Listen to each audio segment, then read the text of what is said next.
Guys, আমি যখন দইটা জমিয়ে ফেলতে পারছি তোমরাও পারবে এই রেসিপি ট্রাই করে দই জমাতে। আমার দই তো কোনো দিনই জমে না, কিন্তু দেখো কত পারফেক্টলি দইটা জমে গেছে।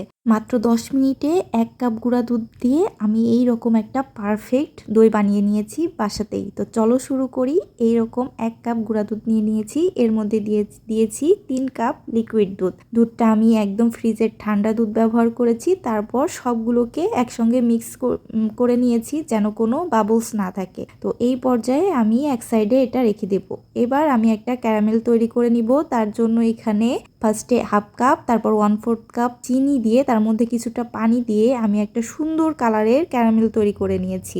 এবারে এর মধ্যে সেই মিক্স করে রাখা দুধ আর সাথে 2টা এলাচের ফল দিয়ে এটাকে অনবরত নেড়ে চেড়ে একটুখানি জাল করে নিয়েছি, যতক্ষণ না ক্যারামেলটা গলে দুধের সঙ্গে পুরোপুরি মিশে যায়।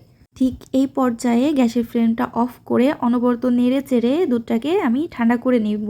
খুব বেশি ঠান্ডাও না, আবার খুব বেশি গরমও না। একটা আঙুল দিয়ে চেক করে নিয়েছি যে আঙুলে সহ্য হয় কিনা, ঠিক ততটা পরিমাণ গরম থাকতে থাকতে আমি এটাকে এক সাইডে রেখে দিয়েছি। 1 কাপ পানি ছড়ানো টক দইয়ের মধ্যে 1 টেবিল চামচ কর্নফ্লাওয়ার দিয়ে এটাকে একটা মিহি পেস্ট তৈরি করে নিয়েছি। এবারে এর মধ্যে একটু একটু করে ওই গরম দুধের মিশ্রণটা দিয়েছি আর মিক্স করে নিয়েছি।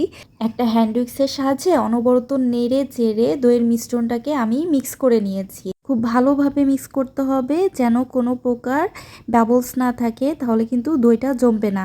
এবার আমি এখানে মাটির যে ভাঁড় আছে ওইগুলাতে আমি দইটা বসাবো। তো ওইটাকে আমি সেট করে নিয়ে একটু একটু করে দইয়ের মিশ্রণটা ঢেলে নিয়েছি।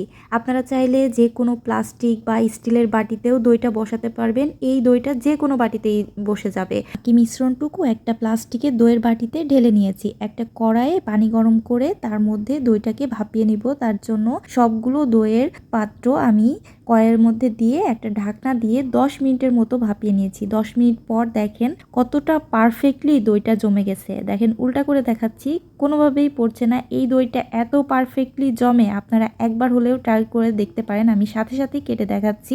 তবে এই দইটা ফ্রিজে রাখার পর খেতে আরও বেশি মজা লাগে। খুব বেশি শক্ত না, একদম ক্রিমি একটা টেক্সচার, এত বেশি মজা লাগে। আর এই দইটা দিয়ে কিন্তু লাচ্ছিটাও খুবই মজা লাগে। রমজানের এই গরমের মধ্যে ঠান্ডা ঠান্ডা এরকম দই হলে কিন্তু ইফতার একদমই জমে যায়। আর হেলদি উপায়ে বাসায় বানানো দইয়ের টেস্ট কতটা অসাধারণ সেটা বাসায় একবার ট্রাই না করলে বুঝতেই পারবেন না। এটা দেখেন আমি ফ্রিজ থেকে বের করার পর কেটেছি, এত পারফেক্ট হয়েছে আমি নিজেই অবাক হয়ে গেছি। আমি কিভাবে এত সুন্দর দই বানানো শিখে গেলাম। আপনারা একবার হলেও বাসায় ট্রাই করবেন।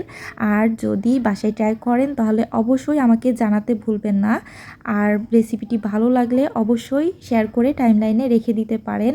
আর এই রকম মজার মজার রেসিপি পেতে চাইলে ফলো দিয়ে পাশেই থাকবেন। সবাই ভালো থাকবেন। আল্লাহ হাফেজ।